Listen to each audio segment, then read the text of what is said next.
దేనికో జనగేటోడు కాదు. ఆయన నిక్కచ్చిగా నిఠారుగా నిలబడేటువంటి వ్యక్తి. ఎమ్మెల్సీ ఎన్నికల్లో మీరు గెలిచిన తర్వాత ఒక వీడియో బయటకు వచ్చింది నల్గొండ జిల్లాలో. మీకు మంత్రి కోమటిరెడ్డి గ్యాప్ ఉంది, ఏదో పైసల పంపకాల్లో తేడా ఉంది, ఒక పోలీస్ స్టేషన్లో సెటిల్మెంట్ అనే ఒక ఇష్యూ. అది తప్పు. అది ఎవరికి అర్థం కాని విషయం ఏంటంటే ఇది పట్టభద్రుల ఎమ్మెల్సీ ఎన్నిక, బ్యాలెట్ ఓటింగ్.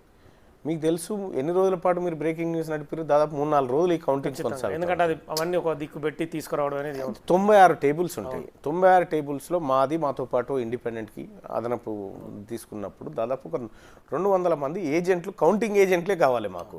అది 3 షిఫ్టుల్లో అయితే దాదాపు 600 కావాలి. వాళ్ళకి రిలీవర్స్ 1000 మంది వ్యవస్థ.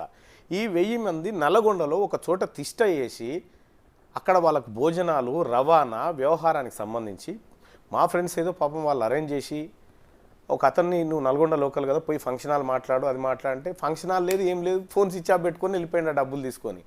దాంతో వాళ్ళు పోలీస్ స్టేషన్ పోయి కంప్లైంట్ చేశారు. పోలీస్ స్టేషన్లో మాట్లాడితే, పోలీసుల ముందు విచారణ సమయంలో మాట్లాడితే సెటిల్మెంట్ ఎట్లయితుందండి? దరిద్రం కాకపోతే ఏది చర్చ కావాలి, ఏది కాకూడదంటే రాకేష్ రెడ్డి అకౌంట్కి 30 కోట్ల రూపాయలు బీఆర్ఎస్ పార్టీ నుంచి ట్రాన్స్ఫర్ అయింది, చర్చ కావాలి కదా. రాకేష్ రెడ్డి వివిధ పెట్రోల్ బంకులకు, వైన్ షాప్లకు కొట్టి వైట్ మనీని బ్లాక్గా మార్చి పంచింది, అది చర్చ కావాలి కదా. అది ఏది వాళ్ళ దగ్గర ఉండదు. కేవలం తీన్మార్మల్ అన్నది కాంగ్రెస్ పార్టీది మాత్రమే చర్చకు వస్తుంది. ఎంత అమౌంట్ అదండి? ఒక 4,000 మంది ఒక చోట ప్రతిరోజు 3 పూటల భోజనం చేసి ఆ తర్వాత అక్కడి నుంచి ట్రాన్స్పోర్టేషను వాళ్ళ తీసుకుని ఎంత ఖర్చు అవుతుందండి? దానికోసం మా వాళ్ళు చేసుకున్నటువంటి కార్యక్రమం అండి. అది క్లియర్గా లేకపోతే పోలీస్ స్టేషన్ ఎందుకు పోతారండి? ఎవరైనా పోతారా? అట్లా డబ్బులు ఇవ్వకుంటే పోతారు, ఇంకేదన్నా. అదే కదా.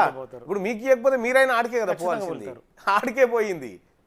సో ఇంకెక్కడన్నా ప్రైవేట్ చోట్ల కూర్చొని ఏదో సెటిల్మెంట్ అయ్యా ఇంకేదో చేస్తున్నారు కదా, బాధతో పోలీస్ స్టేషన్లో ఆ వీడియోని మేము రిలీజ్ చేసినామండి. అంటే మీ వీడియోలు వేరే రకంగా రాసి బయటకు సర్క్యులేట్ చేశారు. అవే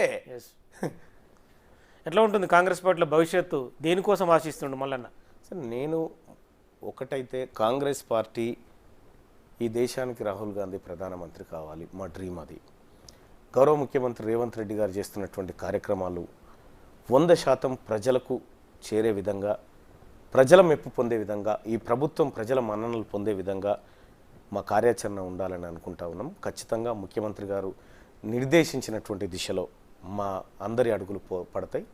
మేము ఆ రకంగా భవిష్యత్ కార్యాచరణ ఉంటుంది. అంతకంటే కానీ ఇంకా పర్సనల్ డ్రీమ్స్ అన్నీ లేకపోతే ఇంకోటి ఏమీ లేవు.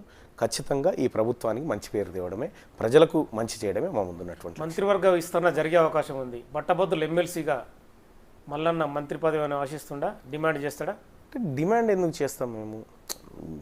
తన సహచార మంత్రిగా ఎవరు ఉండాలనేది గౌరవ ముఖ్యమంత్రి గారు రేవంత్ రెడ్డి గారు నిర్ణయం తీసుకుంటారు. సో నేను మంత్రి పదవి అంటే ఒక యువ నేతగా ఇప్పుడు ఒకటి ఏంటంటే, మా ముఖ్యమంత్రి గారు అవకాశం ఇస్తే చేయడానికి నేను సిద్ధంగా ఉన్నా. అవకాశం ఇవ్వకపోతే ఎందుకు ఇవ్వలేదు అనేది లేదు.